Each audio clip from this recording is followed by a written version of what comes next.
Bom dia, boa tarde, boa noite. Esse é o 12Cast, podcast de cardiologia da 12 por 8. Eu sou o William Battar, velho conhecido de vocês, e a gente traz um mais novo velho conhecido. Estou hoje na presença do Dr. Plínio. Como que você tá, Plinião? Fala, pessoal, beleza? Beleza, Batá?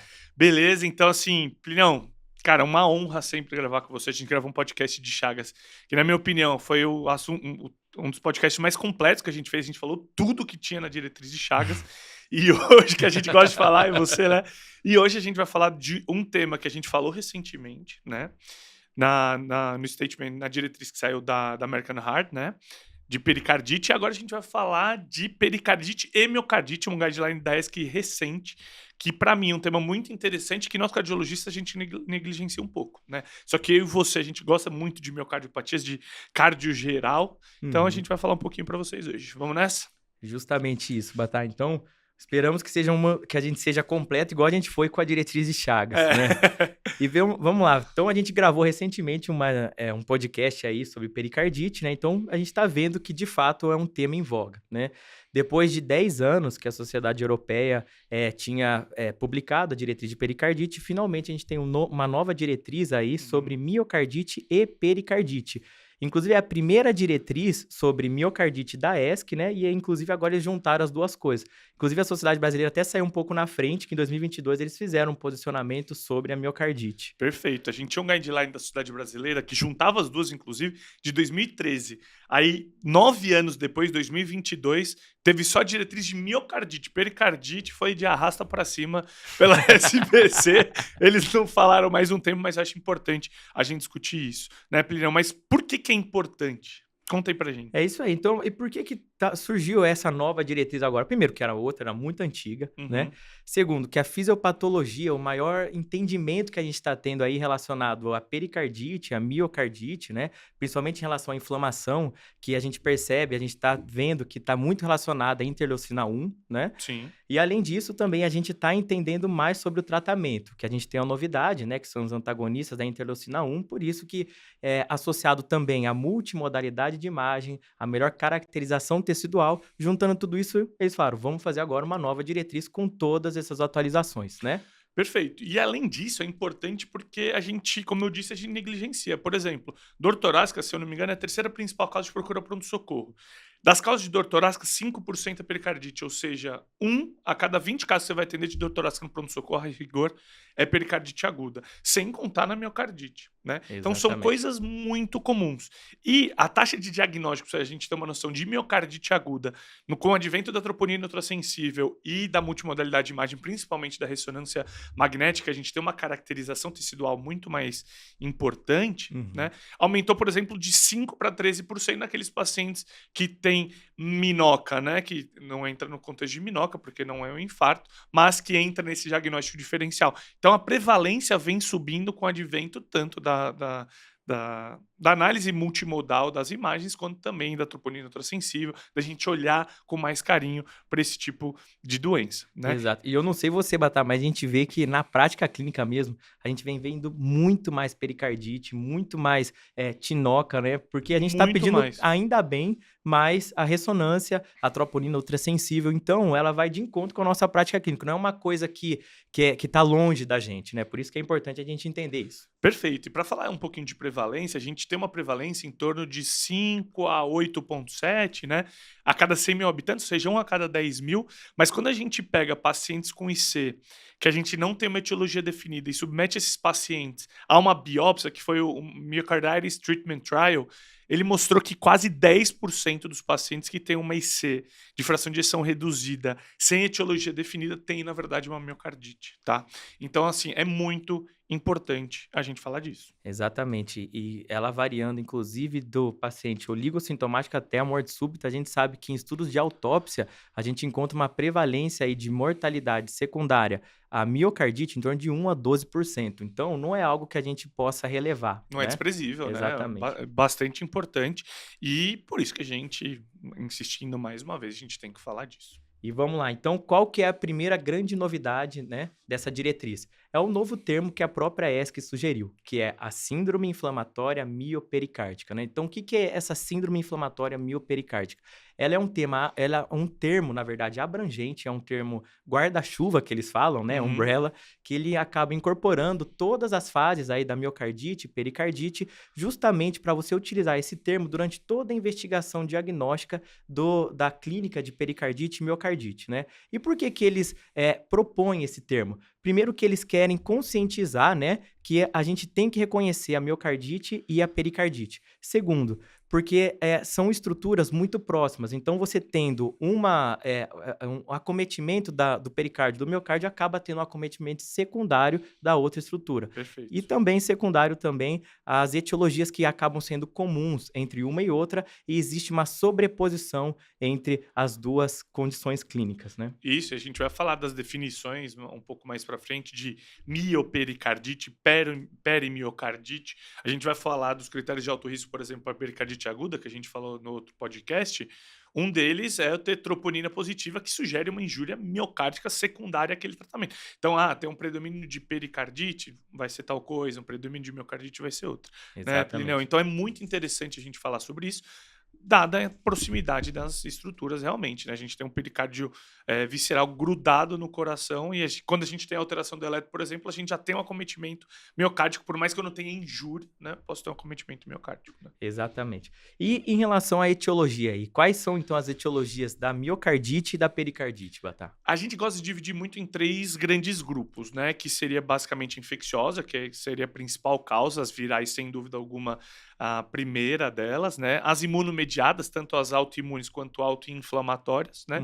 E as tóxicas, hoje a gente tem, por exemplo, os imunoterápicos, né? Os quimioterápicos, como imunoterapia, por exemplo, que aumenta muito o risco de miocardite, inclusive miocardite fulminante. A gente já discutiu isso em outros podcasts. Prevalência baixa, mas de mortalidade altíssima, que chega a quase 50%.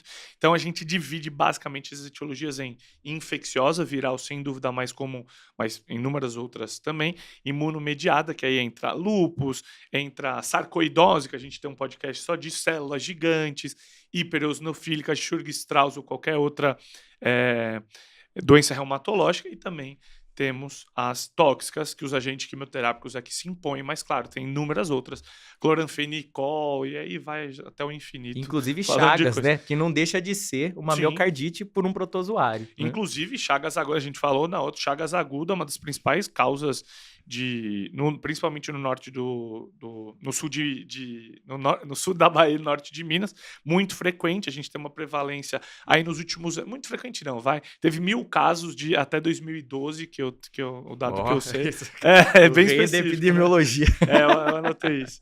E, inclusive, quase 70% por transmissão oral, que é uma coisa que a gente não fala muito, né? Exatamente, que vem sendo a transmissão mais frequente na atualidade, né? Consumo de açaí e bacaba na região, né? Eu não sei nem o que é bacaba, mas fica a informação para vocês. Pronto. E vamos lá, então, e quais são, eu tentei resumir aqui, né, os 9 pontos chaves que a diretriz trouxe de novidade. Isso ficou excelente, Plinião. Plinião gosta disso, né? Eu gosto Putz, é sensacional. Na avaliação do síndrome de espessamento septal, que você dividiu também em 7 ou 9 Foi 9, né? Você viu que 9. É sempre 9.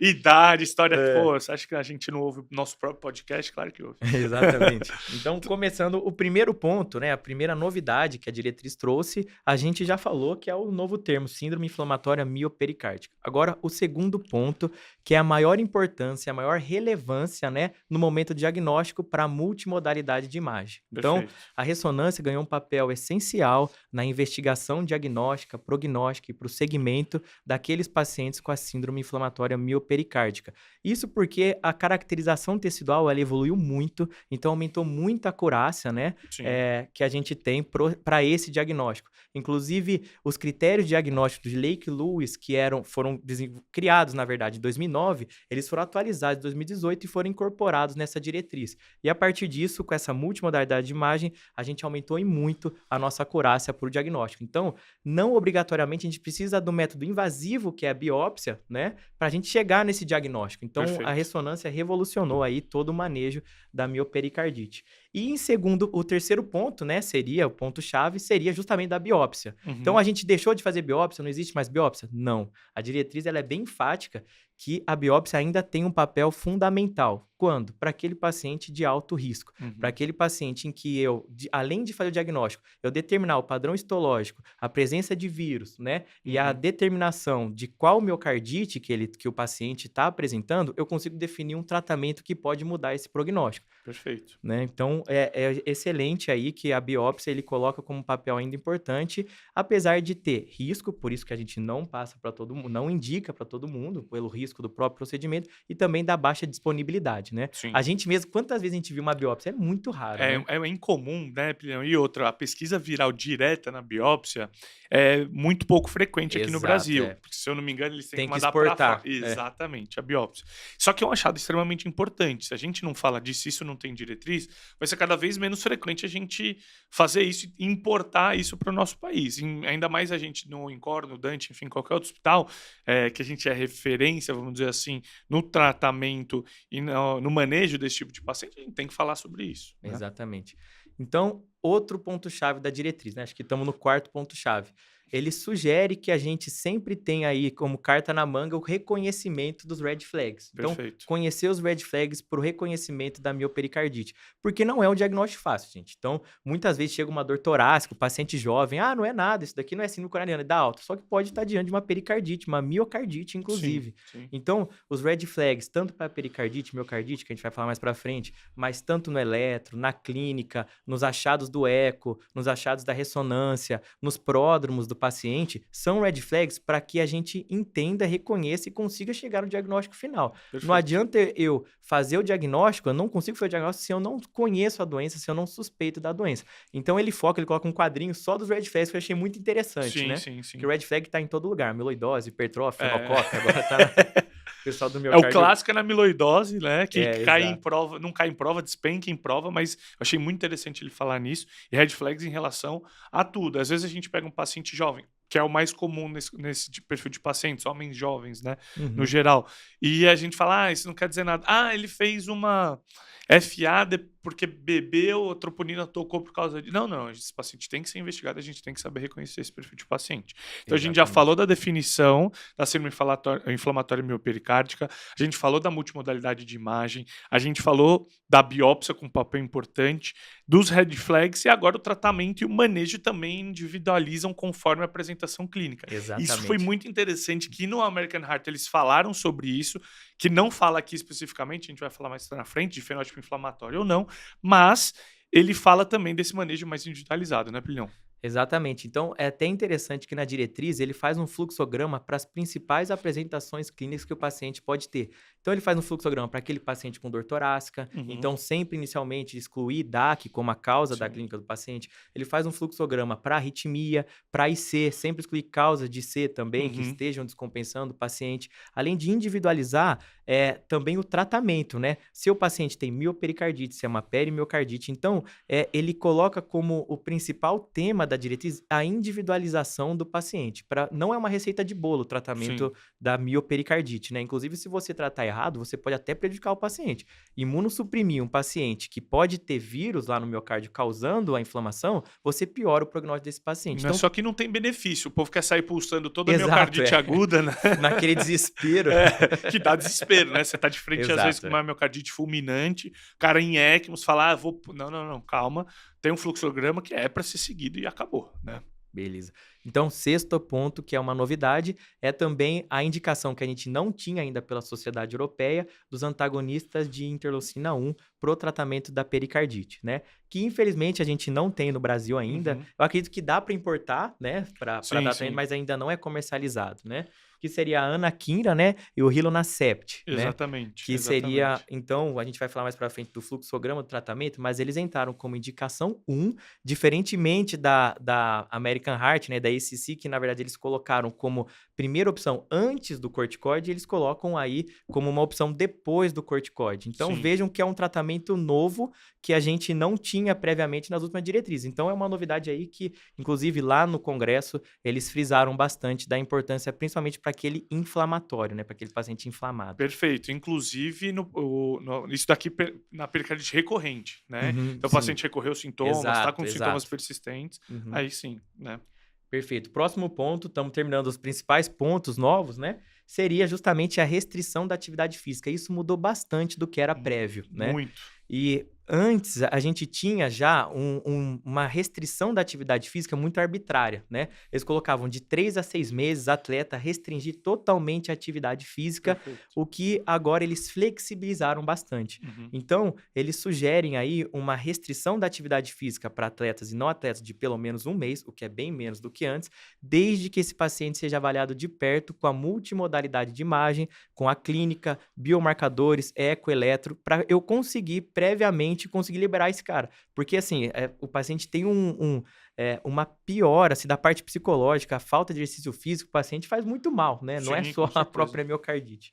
Perfeito. E não, e se a gente for lembrar em relação à atividade física, na nossa diretriz de 2022, não faz muito tempo, o paciente tinha que ter eco normal, biomarcadores Exato. normais, o Holter normal, teste ergométrico normal e ainda assim ficar restrito de 3 a 6 meses. A gente falou, e na pericardite, tanto na peri quanto na miocardite, tá? E a gente falou no statement da ARRA que eles tinham diminuído para um mês, mas que o miocardite ainda tinha mantido esses 3 a Exato. 6, só que agora, a partir de um mês, a gente, claro, estando com o paciente próximo, ressonância, eco, eletro, biomarcadores, a gente pode reduzir esse tempo drasticamente, se a gente for pensar. Exato. Então, agora o penúltimo ponto-chave aí, que inclusive eles trouxeram na diretriz, eu coloquei como teste genético, né? E a história familiar. A gente sempre vem ganhando muita importância aí, a avaliação genética, principalmente nas cardiomiopatias, mas isso não era muito citado no contexto das miocardites, né? E aí ele coloca como indicação 2A, a gente fazer a pesquisa das variantes genéticas naqueles pacientes que têm uma suspeita que isso pode ter uma etiologia hereditária, por exemplo, naquele que tem recorrência dos sintomas, aquele paciente com arritmia, disfunção, com história familiar positivo, um realce tardio, ring-like, que geralmente está associado a cardiomiopatias hereditárias, cardiomiopatia genéticas, Ou um né? realce tardio septal também, que pode estar associado a miocardiopatias genéticas, né? Sim, exatamente. E isso vem ganhando mais força. Inclusive, ele até cita, né, que as variantes genéticas relacionadas ao sarcômero e a desmoplaquina, né, muito possivelmente estão associadas a grande parte aí das miocardites. Grande parte não, mas em torno de 20, 40% das miocardites, o que é bastante importante. Então, a Sim. gente investigar, chegar no diagnóstico etiológico, inclusive, passou a ser recomendado pela diretriz agora. É porque é o que a gente gosta de falar, não tem miocardite, pericardite quem quer, tem quem pode, né? Então não é todo mundo que vai pegar um Coxsackie que vai evoluir com miocardite, né? Exatamente. Você tem que ter um background genético, né? Você tem que ter um background imunológico para que você seja exposto àquele antígeno e desenvolva uma miopericardite, tá? Então falar de genética, eu adoro genética, a gente tem um podcast só disso, né? Então falar de genética nesse contexto é muito interessante, como indicação 2A-B, né? Então, sim. assim, não é opinião do especialista apenas, tá bom?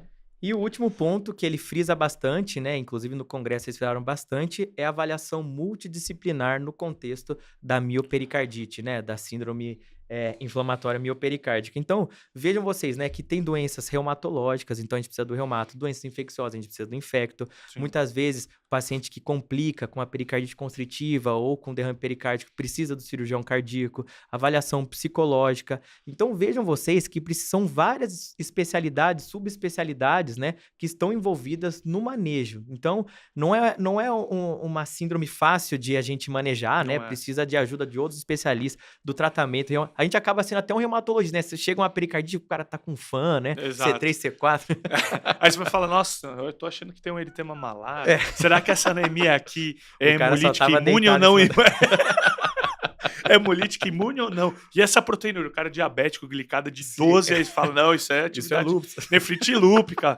Vamos tratar NIH ou Eurolupus aqui, micofenolato, Exatamente. na verdade, não. Então, assim, eu acho que dessa parte é uma parte que a gente consegue ser mais clínico, né? De saber os red flags, as miocardiopatias, porque, brincadeiras à parte, é que tem 2 miocardiopatia-lógicos, sei lá. Exato. Miocardiopatas, não. Não, ainda não, brincadeira. É. Então, assim, é uma parte mais legal da cardiologia, que é muito clínica mesmo, né, Plínio? Mas beleza, então falamos dos 9 pontos chaves, né? E agora a gente pode falar da classificação. que você Exato, acha? São muitas classificações que a diretriz sugere e até para o manejo, né, para o tratamento, para o segmento, para o prognóstico, acho que é interessante a gente entender e saber classificar, né? Então, começando destrinchando, né, qual é de fato, são o termo destrinchado, né, Uhum. da síndrome inflamatória miopericárdica. Você pode falar aí pra gente, Batata? Então, síndrome inflamatória miopericárdica é um colorário de Ó, apresentações, né? Então a exato. gente tem desde a pericardite, então da miopericardite, lembrando que a gente já falou isso no outro podcast. Uhum. Miopericardite que predomina, Pilhão, é a O pericardite que com tá no acometimento, final, o que isso. está no final que predomina. Tem a perimiocardite, né? E tem a gente divide em agudo, subagudo e crônico, que Uhum. menos de 4 semanas até 3 meses e acima de 3 meses, não é isso? Exatamente.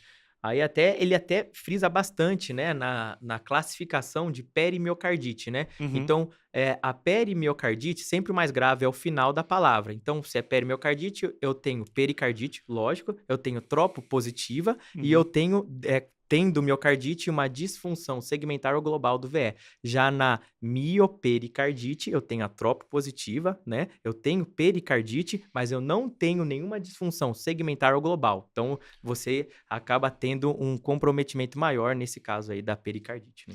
Perfeito. E a gente então divide nos tipos dessa síndrome inflamatória miopericárdica, a Uhum. gente vai dividir no tempo de apresentação e vai dividir, por exemplo, nos tipos de pericardite, que a gente sabe que a gente tem pericardite seca, em torno de 40, 50% dos casos, que a gente não tem derrame pericárdico. A gente tem a efusiva, que é com derrame pericárdico.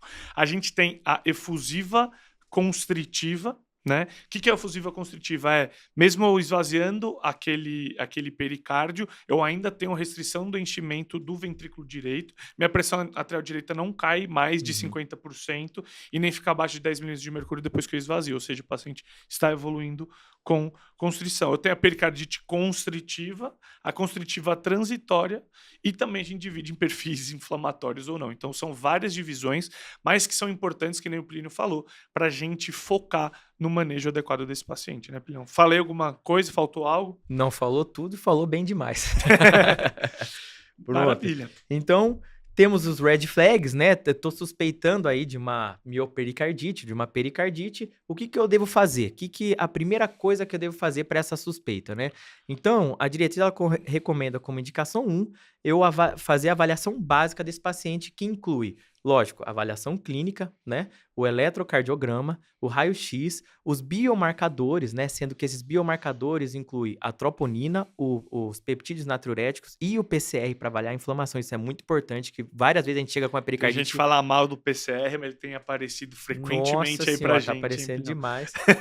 E por fim, o eco. Então, se eu tenho a suspeita, é essa avaliação básica que eu vou pedir para esse paciente, né? Eco para todo mundo, Pilhão? Eco para todo mundo. Na Perfeito. suspeita, obrigatoriamente eu preciso, seja para miocardite, para pericardite, que é ele que vai nortear qual caminho eu vou seguir. Se de fato eu mantenho essa suspeita ou não, pode ser outra coisa, né? Por exemplo, inclusive na pericardite que a gente fala, a pericardite tem um curso mais benigno. Realmente, 70, 80% dos casos de pericardite vai ter um curso benigno. Porém, 20 a 30% evolui com recorrência.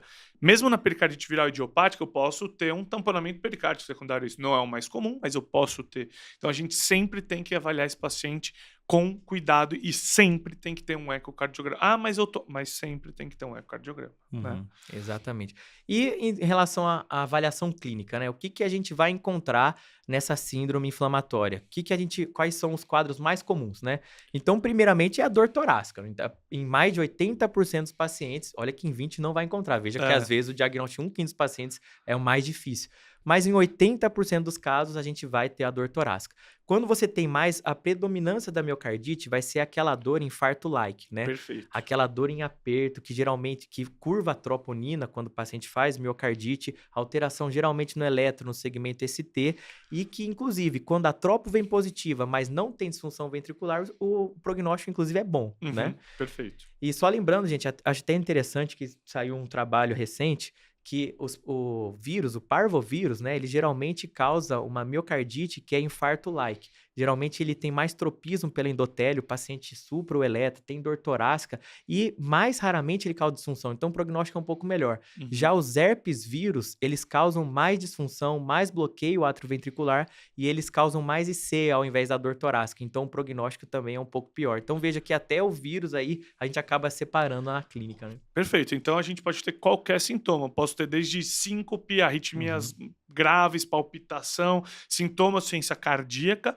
e lembrar das outras coisas além dos sintomas que a gente pode pesquisar na clínica. Por exemplo, uma infecção recente ou Isso é concomitante, muito importante. principalmente de via aérea superior e gastroenterite, que a gente tem os enterovírus, Coxsackie, adenovírus e outros vírus que nem você falou, para o vírus B19, o próprio o HIV, o vírus da hepatite C, todos esses podem causar. Então a gente sempre tem que estar ciente dessa possibilidade de buscar isso na história clínica, Sim, né? sempre perguntar, ó, geralmente nas últimas 2 a 4 semanas, o senhor teve alguma infecção, diarreia, IVAS, qualquer coisa assim? E grande parte dos pacientes, né, 60, 70% dos pacientes tem esses pródromos, né? Perfeito. E uma coisa importante, que nem o Plínio falou, é perguntar a história familiar, né? Isso, muito Que importante, vai né? ser importante também na avaliação genética se a gente vai pedir ou não. Lembrando que 2A não é para todo mundo, alguns casos a gente vai ter que pedir genética, paciente, que nem o Plínio falou, troponina positiva, persistentemente, né? Paciente que tem história familiar de síndrome inflamatória miopericárdica, enfim, tem vários critérios que vale a pena a gente dar uma olhada depois. E tem a dor da pericardite aguda, que é uma dor pleurítica, eu não gosto desse termo, mas enfim, é uma dor ventilatório dependente, que pode ter início súbito, igual uma síndrome coronária aguda, porém a característica é um pouquinho diferente. Como que é a dor clássica da pericardite, Pilhão? Então, é aquela dor que geralmente ela piora. Isso é muito comum quando a gente pergunta pro paciente, né? Isso é Ela- verdade, não é É coisa de livro de verdade, não é semiologia, mentira, né? não. E ele fala mesmo, ó, doutor, tá piorando quando eu deito, mas melhora quando eu sento, piora quando eu tuço, piora quando eu inspiro, né? Aham. Então é aquela. E é uma dor, assim, bem importante mesmo. Então é algo que chama atenção. E é diferente da miocardite, que é aquela síndrome infarto-like, né? E, além disso, associado, quando você tem esses sintomas aí que tem caráter pleurítico, né? A gente pode encontrar o atrito pericárdico, né? Por que que eu falo pode? Porque eu vou ser sincero, eu acho que se eu ouvir uma, 2 vezes no ambulatório, foi pouco, é bastante, na É. verdade, né? É A mais gente- comum no pós-op, né, E cara? exatamente, foi exatamente esse comentário que a gente fez no último podcast. Muito mais Ah, comum no pós-operatório. Inclusive, a gente pode ver outras coisas associadas junto com essa dor, por exemplo, outras serosites associadas, como exato. um derrame pleural. Então, a gente pode ter um paciente que realmente tem uma dor pleurítica, uma ausculta reduzida em base. O atrito pericárdico menor que 30%, mas eu acho que 30% ainda é muito para Uhum, esses pacientes. Eu posso ter sinal de constrição pericárdica já, né? Então, uhum. achados principalmente de congestão à direita, né? Eu posso ter sinais de tamponamento cardíaco que a gente tem que olhar, bulhas abafadas, urgência jugular, enfim, tudo que a gente sabe, hipotensão, má perfusão periférica nas duas, né, Uhum, Pilhão? O que exatamente. mais?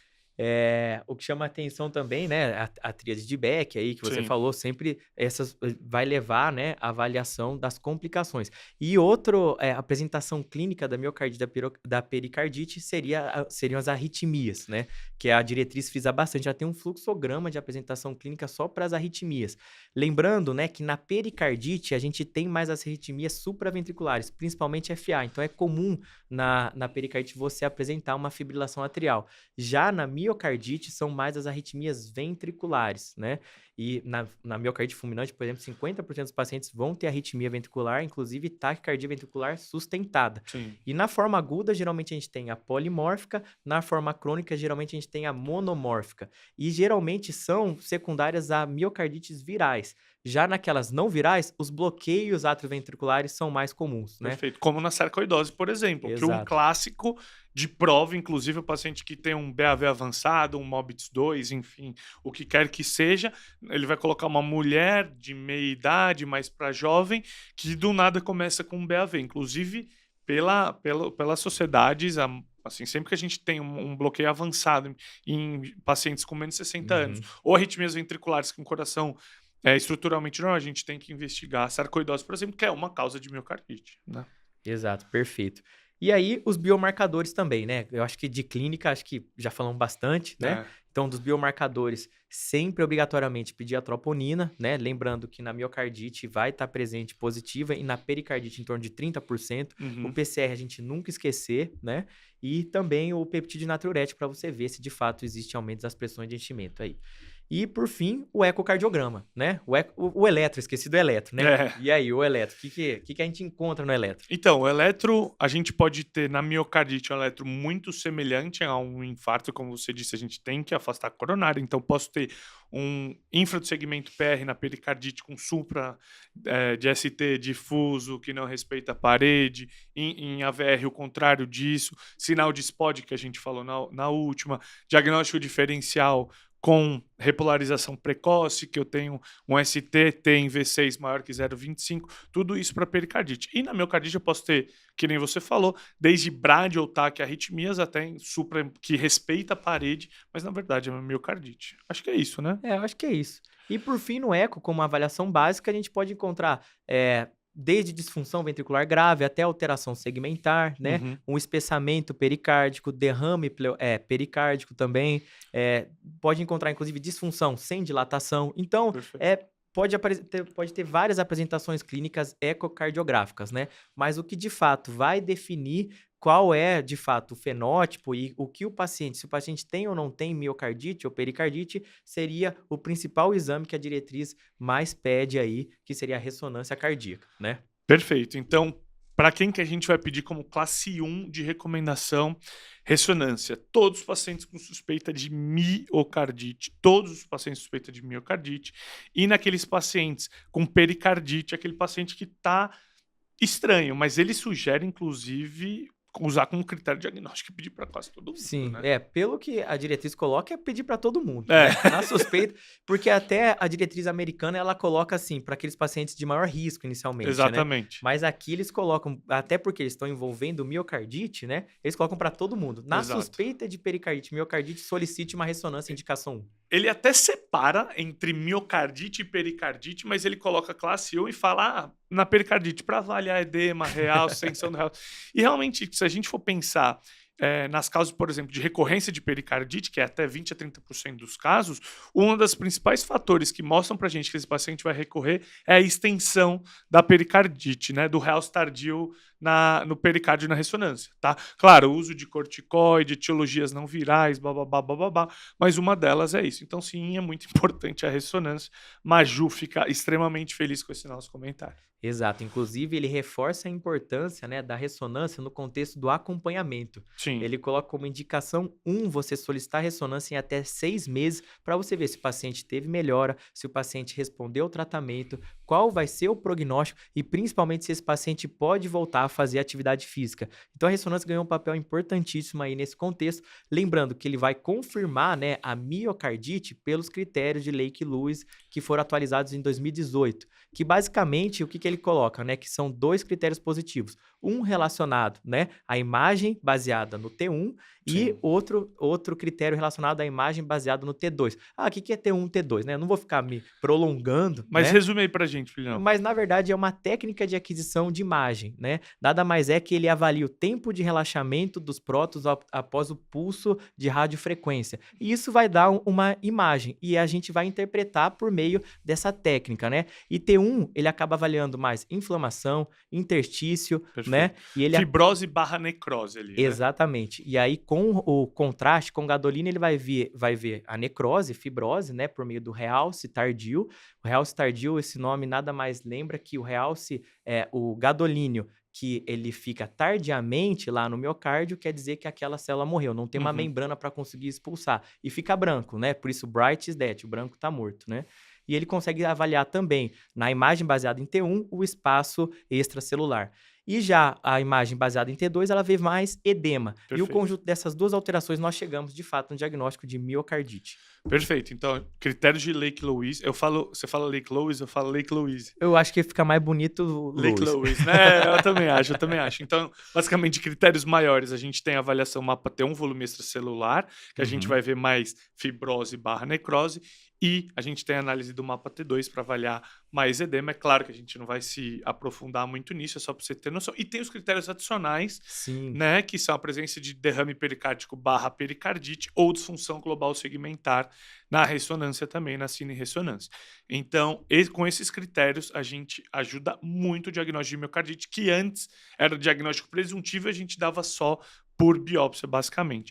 Mas, Pilião, conta pra gente critérios diagnósticos. Quando que a gente define que é uma miocardite, define que é uma pericardite? Perfeito. Então, na miocardite, o que eles colocam, né? Primeiro, você ter apresentação clínica tanto na miocardite quanto na pericardite. Sim. Começando pela miocardite. Ter uma apresentação clínica mais algum outro critério, né? E aí, a partir disso, você vai colocar se é uma miocardite definida, se ela é possível ou se ela é rejeitada. Perfeito. Quando você fala que uma miocardite definida, então você tem uma apresentação clínica, tudo isso que a gente falou, né? Associado ou a uma ressonância ou a uma biópsia positiva. Necessariamente, né? Então, aqui eu tenho que ter clínica mais ressonância ou biópsia. Necessariamente. Exatamente. Aí você define de fato a miocardite. Quando que eu tenho uma miocardite possível? Então, a apresentação clínica, aí na ausência ou na inconclusão, seja de uma biópsia ou de uma ressonância, de um critério adicional, né? E aí, o que são esses critérios adicionais? Então, uma clínica não específica, alguma coisa aí, algo clínico, uma apresentação clínica que é inespecífica, né? Um eletro com alteração de segmento ST, né? A troponina positiva e exames de imagem que sugiram que tenha uma miocardite, né? Só que não conseguem fechar pelo critério de Lake-Lewis, por exemplo. O paciente só tem um pouco de edema, o paciente tem um realce tardio que é sugestivo, ou um ecocardiograma com uma alteração segmentar ou global ou disfunção. Então, se eu tenho uma apresentação clínica com um desses 4 critérios, né? Aí eu coloco como uma miocardite possível. Agora, se eu tenho uma apresentação clínica sem nenhum dos critérios, sem nem a ressonância, nem a biópsia, aí provavelmente isso não se trata de uma miocardite. Perfeito. Definitivo, então, clínica mais ressonância ou biópsia possível. Tem uma apresentação clínica ou alteração clínica eletrocardiográfica de biomarcador ou ressonância inconclusivos, mas que sugere uma miocardite. Exato. E agora, a pericardite, né?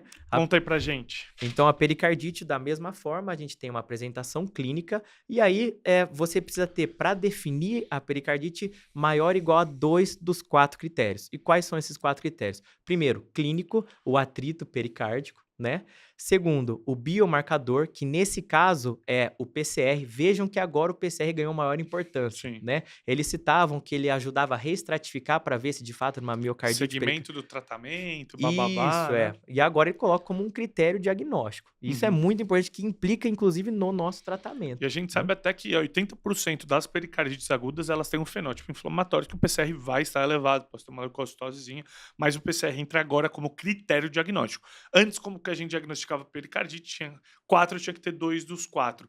Clínica compatível, atrito pericárdico, derrame pericárdico novo ou aumento de derrame pré-existente e alterações no eletrocardiograma. Exato. Né? E nem citava nem o PCR, nem a ressô. Nem a ressonância. E hoje, como você disse anteriormente, os 9 tópicos dessa nova diretriz, a avaliação multimodal tem que estar presente no nosso, tanto para diagnóstico quanto para segmento desses pacientes. Então, eu tenho que ter apresentação clínica, então a dor agora é praticamente o critério obrigatório, que nem na American Heart, né? Sim, isso é muito importante. Mas maior ou igual a 2 de clínica, beleza? Isso. O atrito pericárdico como clínica, né? O PCR como biomarcador, a alteração eletrocardiográfica, que ele cita a alteração no PR, né? Ou no segmento ST, que também definiria a pericardite, e por fim a alteração no exame de imagem. É aí que entra a ressonância. Ele coloca que seria também um critério se eu tiver realce tardio ou edema pericárdico, ou no ecocardiograma um derrame pericárdico novo ou aumento de um derrame prévio.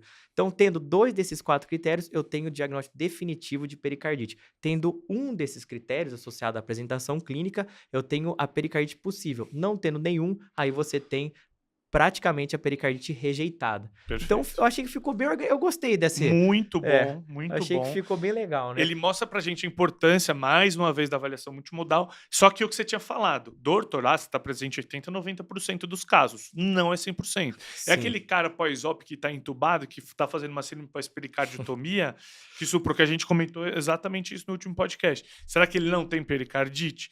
Calma lá, é o que eu gosto de falar, o guideline é uma trilha, não um trilho, né? Não dá pra gente ficar muito assim, focado naquilo, mas claro, eu acho que ficou muito bom esses critérios diagnósticos para Uhum. os dois, né? Porque antes era muito jogado para miocardite, por exemplo, Sim, né? ele citava o PCR, mas não colocava como critério. Citava a ressonância, não colocava como critério, né? Exato.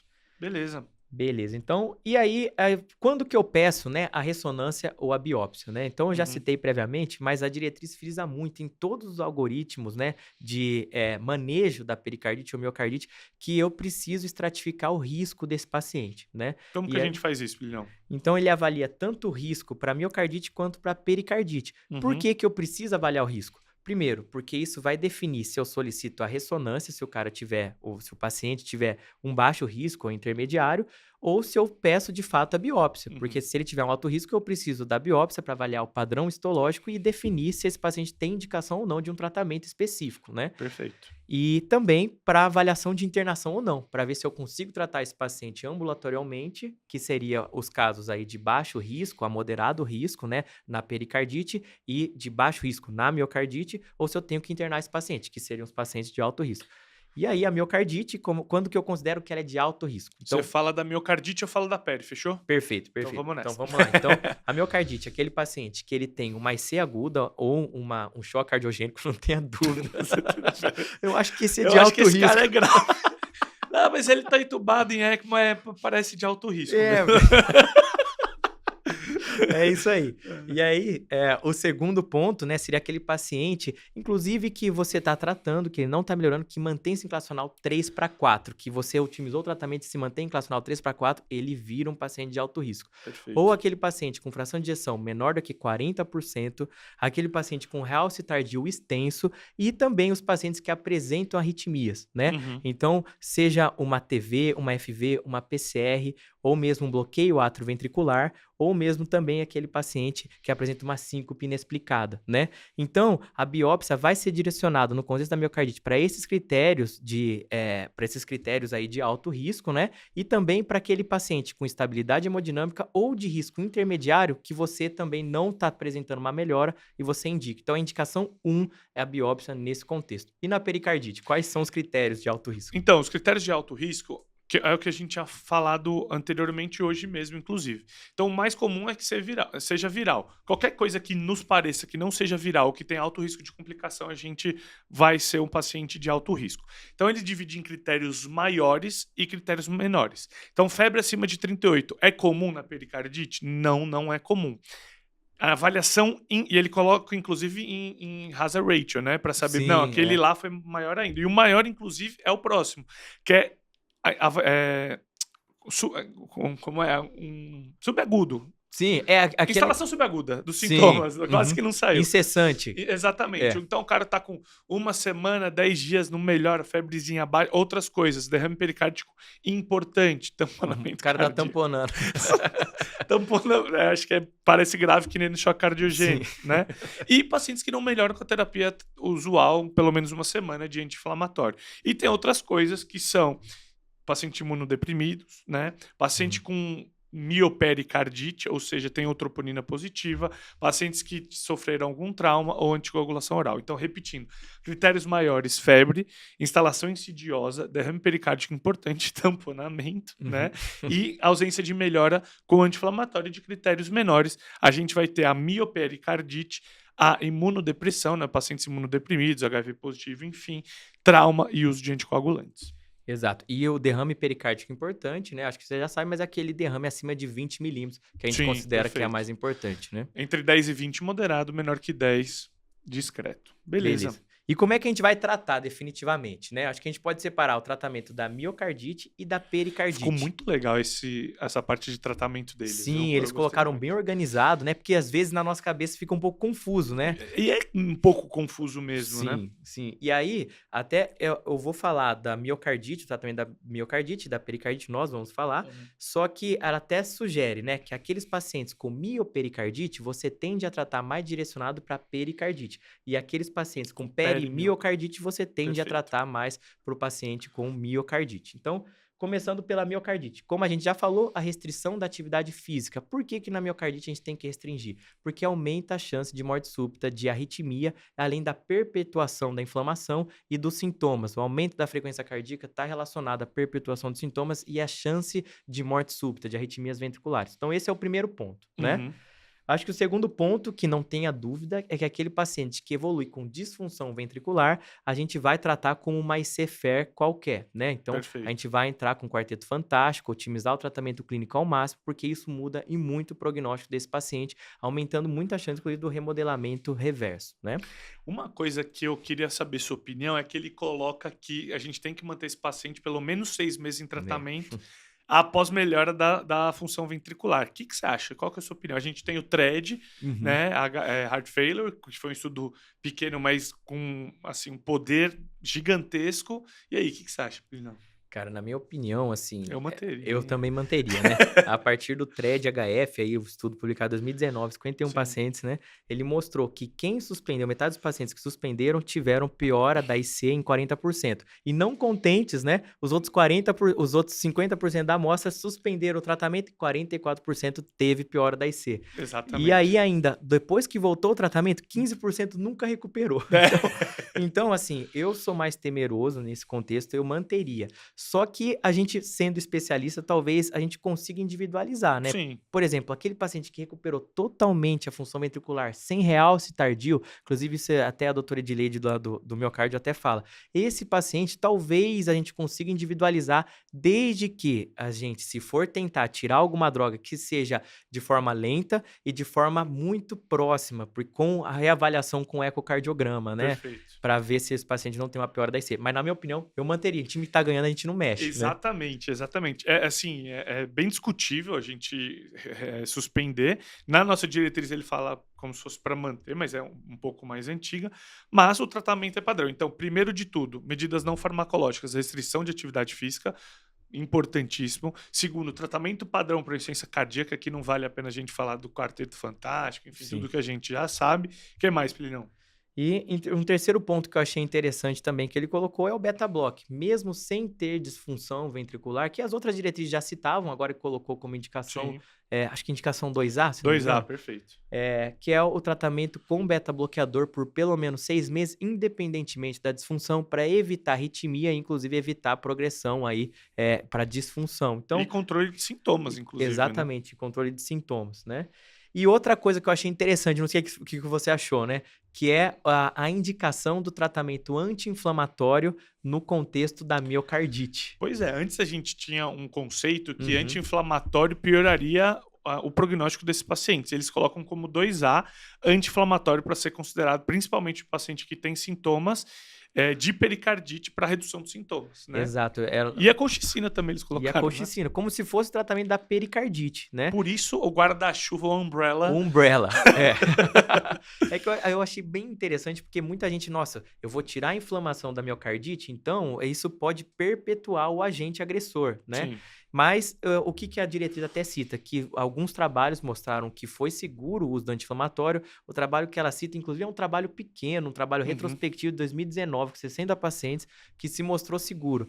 Mas eu achei interessante que eles colocaram uma indicação, porque muitas vezes tinha aquele paciente com miocardite, que tinha dor, e a gente ficava um pouco temeroso de entrar com um tratamento anti-inflamatório nesse contexto. Mas, aparentemente, se mostrou seguro, pela pouca evidência que ele mostrou, e ele até passou a ter um grau de recomendação. Eu achei isso interessante, né? Não, muito interessante. E vai de encontro com o que a gente pensava antes. Inclusive, na nossa diretriz, ele tem uma parte que ele fala: paciente que tem um predomínio de miocardite com área de fibrose, mais 17 gramas de fibrose, ele não fala em porcentagem, evitar o uso de anti-inflamatórios. E aqui ele fala assim: para controle de sintomas, talvez valha a pena. Exato. E em relação ao tratamento imunossupressor, né? O que a diretriz sugeriu aí de novidade? Então, a gente tem que pensar no tratamento imunossupressor, que eu acho interessantíssimo, isso cai direto na prova do TEC, para aquele paciente que a gente tem uma uma etiologia específica. Vamos pulsar todo mundo, Plinão? Não vamos. Não né? vamos. Não vamos, pelo amor A de gente Deus. emociona. Dá vontade, dá vontade. Mas não. Então, assim, a gente tem o paciente que tem uma miocardite linfocítica, que é o padrão de biópsia mais comum das virais, porém eu tenho pesquisa viral na biópsia negativo. Isso é muito importante. Eu posso usar imunossupressor. Miocardite eosinofílica, miocardite secundária a doenças autoimunes, sarcoidose, todas essas eu posso usar terapia imunossupressora. A gente ia lembrar que tem terapia específica, tá? Que é para doença de Lyme e Chagas, tá bom? Então, doença de Lyme, nossa, o que é mesmo? Doxiciclina. Tudo que você não sabe de antibiótico de estranho é doxiciclina. Concorda ou não? Pega maculosa. Maculosa, aumenta o clearance de proteína amiloide, amiloidose, é uma loucura. E Exato. também para pacientes que têm, por exemplo, miocardite fulminante por inibidores de checkpoint imunológico, né, para as imunoterapias, a gente pode, inclusive, pulsar o paciente, obviamente, suspender. É isso, mais ou menos, né? É isso, exatamente. Então, ele coloca como indicação 2A para aquele paciente que excluiu a etiologia viral, né, ativa, Ativa na biópsia, na né? biópsia, e o paciente que está evoluindo mal, ele coloca como indicação 2A a possibilidade de pulsar, mas sempre em mãos, né, a biópsia. Sim, com certeza. Perfeito. E acho que em relação ao CDI, né, que eles recomendam, seria mais para aqueles pacientes que eles se recomendam, né? O CDI, no contexto da miocardite, seria após o período da inflamação, da forma aguda, né? Perfeito. E aí, a partir de 3 a 6 meses, eles colocam, lógico, como indicação 1 para aqueles casos secundários, para profilaxia secundária, e indicação um pouco mais fraca, 2B, né? Para aqueles pacientes com um pouco maior risco, né, depois da fase aguda, que seria aquele cara que tem TVNS, aquele paciente que teve uma síncope inexplicada, que tem disfunção, que tem um realce tardio mais extenso. Então, ele coloca que pode ser colocado, mas uma recomendação baixa, né?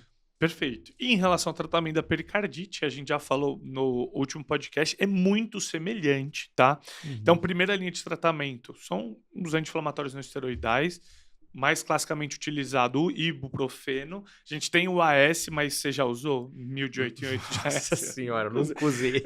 Até 300 dá um medinho no infarto com supra, né? Sim. Então, 1088, apesar que a dose anti-inflamatória não é tão antiagregante, mas a gente pode usar tanto ibuprofeno quanto o AS.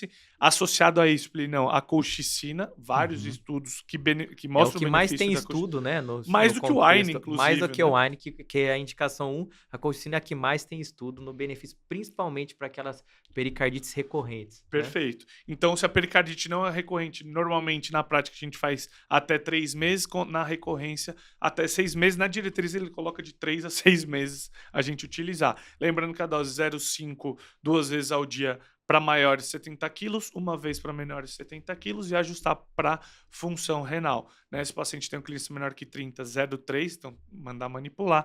E para pacientes doentes renais crônicos dialíticos, 0,3 2 vezes por semana. E o paciente manteve sintoma, Plinão. Então fiz AINE, fiz o desmame certinho, lembrar do desmame lento. Nossa, esse é o mais importante, né?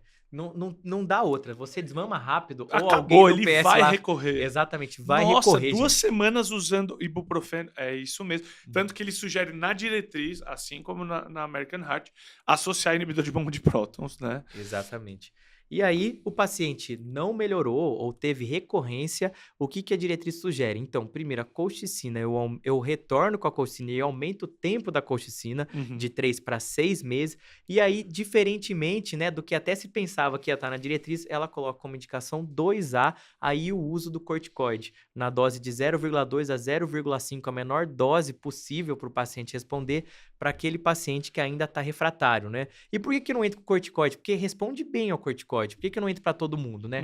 Por conta da alta taxa de recorrência depois que você tira o corticoide, de 4 a 5 vezes. Por isso que nunca é a primeira escolha em geral, né? A gente acaba colocando o corticoide para um paciente específico. Que tipo de paciente? Perfeito.